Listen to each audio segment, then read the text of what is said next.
अब हम बात करेंगे HTML में डाटा लिस्ट के बारे में। डाटा लिस्ट क्या होती है, इसके लिए मैं आपको लिए चलता हूँ गूगल सर्च इंजन की तरफ। ये देखें, यहाँ पर ये एक इनपुट फील्ड बना हुआ है, यानी एक सर्च बार बनी हुई है जहाँ पर मैं कुछ टाइप करता हूँ तो यहाँ पर मुझे कुछ ना कुछ सजेशंस आती हैं। ये अब सजेशंस कैसे बनाते हैं, इसके लिए हमें डाटा लिस्ट टैग का यूज़ करना पड़ता है। यहाँ पर अगर मैं अपने पेज पर लिखूँ, ये मेरा वेब पेज है, तो यहाँ पर अगर मैं कुछ लिखूँ तो ये देखें यहाँ पर कुछ भी सजेशंस नहीं आ रही। इसकी वजह क्या है?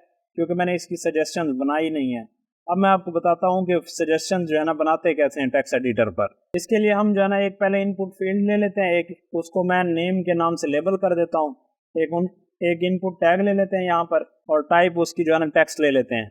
अब दूसरा जो टैग हमने लेना है उसका नाम है डाटा लिस्ट। अब इसको जो है ना हमने एक आईडी देनी होती है, डाटा लिस्ट को हमने एक आईडी देनी होती है। ये जो टैग है इसको आईडी देनी होती है ताकि ये डाटा लिस्ट कनेक्ट हो सके उस इनपुट फील्ड के साथ जिसके लिए हम सजेशंस बनाना चाह रहे हैं। आईडी अगर आपको नहीं समझ आ रही है, एक तरह का एट्रीब्यूट होता है जिसके लिए हम किसी भी टैग को जो है ना डिजाइनिंग में यानी CSS में टारगेट कर सकते हैं, या जावास्क्रिप्ट में जो हम जो है ना इसको टारगेट कर सकते हैं किसी भी HTML टैग को। तो यहाँ मैं एक जो है ना आईडी ले लेता हूँ। आईडी का नेम जो है ना आपने अपनी मर्जी से रखना होता है। यहाँ मैं जो है ना नेम लिख रहा हूँ क्योंकि नेम की इनपुट है, तो मैं इसमें इस आईडी को जो नाम दे देता हूँ वो नेम का दे देता हूँ। ये नेम के नाम से जो है ना मैंने आईडी दे दी है। इसको फिर मैं कनेक्ट करूंगा अपनी उस इनपुट फील्ड के साथ जिसमें हमने सजेशन देनी है। तो इसके लिए क्या है, इसमें जो हम वो लेते हैं एट्रीब्यूट लेते हैं, उसका नाम है लेबल। अब यहाँ पर जो है ना मैंने ऑप्शंस और बना लिए हैं।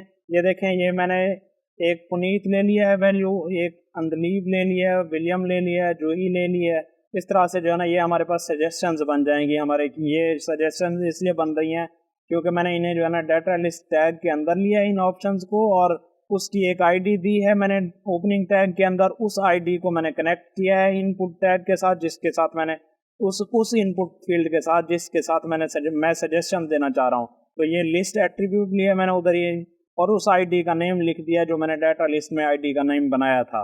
अब चलते हैं हम अपने वेब पेज की तरफ। ये देखें, मैं जब इसे रिफ्रेश करूंगा, अब जब मैं इधर कुछ ना कुछ, अब ये देखें ये यहाँ हमारे पास एक इस तरह से ड्रॉप डाउन फॉर्म टाइप का भी कुछ बन के आ गया, यानी यहाँ पर जो भी सजेशन है ये इस तरह से बन के आ गई हैं। अब लेकिन अगर मैं इस तरह से कुछ लिखता हूँ, यानी अगर फर्ज किया कि मैं ये ई लिखा है तो जिसमें ई था, पुनीत में ई था, अंदलीब में ई था, तो वो आ गया। मैं ऐसे कुछ भी टाइप करता हूँ, फर्ज किया इधर मैं जी लिखता हूँ। अब देखें जी हमारा उस डाटा लिस्ट में किसी का भी अल्फ़ाबेट नहीं था, किसी के नेम के अल्फ़ाबेट में वो नहीं आता था जी, इसलिए वो सजेशन में भी नहीं आ रहा। इसी तरह से मैं कोई और अल्फ़ाबेट लिखता हूँ, जिस तरह से अब एस लिखा है, एस भी किसी के नाम में नहीं था। अब मैं फ़र्ज़ क्या लिखता हूँ कि ए। अब देखें अंदलीब में था और विलियम में ए था, तो ये इस तरह से हमारे पास सजेशन बन के आ रही हैं। इस तरह से जो है ना डाटा लिस्ट टैग जो है ना हमारे पास काम करता है। डाटा लिस्ट टैग किस लिए यूज़ होता है? इस तरह से सजेशन बनाने में। और ये किस तरह से बनाते हैं? इस तरह से एक टैग लेते हैं इनपुट टैग, और उसको जो है ना कनेक्ट करते हैं उस डाटा लिस्ट टैग से जिसमें हमने ऑप्शन बनाए होते हैं। ऑप्शन बनाने के लिए आपको पता है कि भाई इस तरह से ऑप्शन वाला टैग ले लेना होता है, और जिसमें जो है ना क्लोजिंग टैग कोई नहीं होता, उसका सिर्फ ओपनिंग टैग ऑप्शन का लिखते हैं हम लोग।